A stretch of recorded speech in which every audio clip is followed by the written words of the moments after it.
Hello everyone, আসসালামু আলাইকুম। সবাইকে আবারও স্বাগতম আমার চ্যানেলে। আজ আমি আপনাদের জন্য নিয়ে এসেছি বেগুন বাহা রেসিপি। এই রেসিপির জন্য আমাদের লাগবে ছোটো সাইজের বেগুন 8 থেকে 9টা। আমি এখন বেগুনগুলোকে কেটে পানিতে ভিজিয়ে রেখেছি যেন বেগুনের যে কষ ভাবটা থাকে সেটা যেন চলে যায়।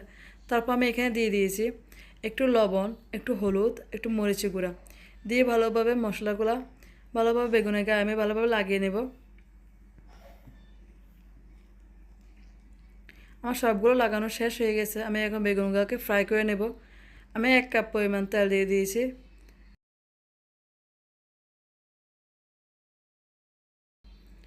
তেলটা একটু গরম হওয়ার পর আমি এখানে দিয়ে দেবো বেগুনগুলা। এক এক করে সবগুলো বেগুন দেওয়া হয়ে গেছে আমার।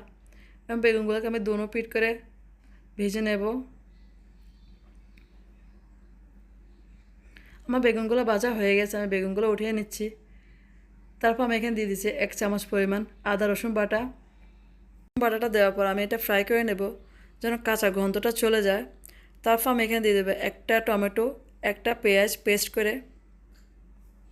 পেঁয়াজ আর টমেটো বাটা দেওয়ার পর আমি 2 থেকে 3 মিনিট কষাবো। তারপর আমি এখানে এক এক করে সবগুলা মশলা দিয়ে দেব। এখন দিয়ে দেবো আমি এখানে 1 চামচ পরিমাণ লবণ, হাফ চামচ পরিমাণ হলুদের গুঁড়া, 1 চামচ পরিমাণ জিরা গুঁড়া, 1 চামচ পরিমাণ কাশ্মীরি মরিচের গুঁড়া, হাফ চামচ পরিমাণ এখানে গরম মশলা গুঁড়া। এখন দিয়ে দেবো ধনে গুঁড়া 1 চামচ, মরিচের গুঁড়া 1 চামচ। এখন মশলাটা ভালোভাবে 2 থেকে 3 মিনিট পর্যন্ত ভালোভাবে কষাবো আমি। মশলাটা কষাবার সময় আমি এখানে কোনো পানি ব্যবহার করব না। এখানে পেঁয়াজ আর টমেটোতে যে পানিটা আসবে ওটাতে আমার মশলাটা কষানো হয়ে যাবে। আমি একটু সময় নিয়ে 2 থেকে 3 মিনিট পর্যন্ত কষাবো।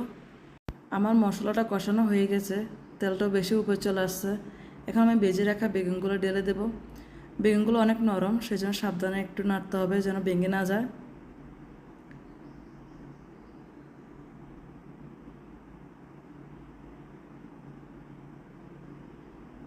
তারপর আমি এখানে দিয়ে দেবো 1 চামচ পরিমাণ টক দই। টক দইটা দেওয়ার পর ভালোভাবে মিক্স করে নেব। দইটা যেন ভালোভাবে মশলার সাথে মিশে যায়। দইটা দেওয়ার পর আমি এখানে 2 থেকে 3 মিনিট পর্যন্ত এটাকে ঢাকনা দিয়ে রান্না করে নেব। 3 মিনিট রান্না করার পর বেগুন বাহারটা কিন্তু রেডি হয়ে গেছে।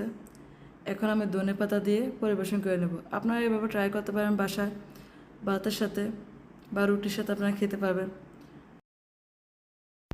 এইভাবে করে বেগুন রান্না করলে মাংসের প্রয়োজন হবে না, মাছেরও প্রয়োজন হবে না। এটা দিয়ে খানা খেয়ে সাবার হয়ে যেতে পারবেন। যেখান থেকে আমার চ্যানেলটাকে দেখতেছেন প্লিজ আমার চ্যানেলটা সাবস্ক্রাইব করবেন, পাশে থেকে বেল আইকনটা অন করে রাখবেন। যখন আমি কোনো নতুন কোনো ভিডিও আপলোড করব তখন সাথে সাথে আপনারা নোটিফিকেশন পেয়ে যাবেন। এতক্ষণ আমার সঙ্গে থাকার জন্য আপনাদের সবাইকে অনেক ধন্যবাদ। সবাই সুস্থ থাকবেন, ভালো থাকবেন। আল্লাহ হাফেজ।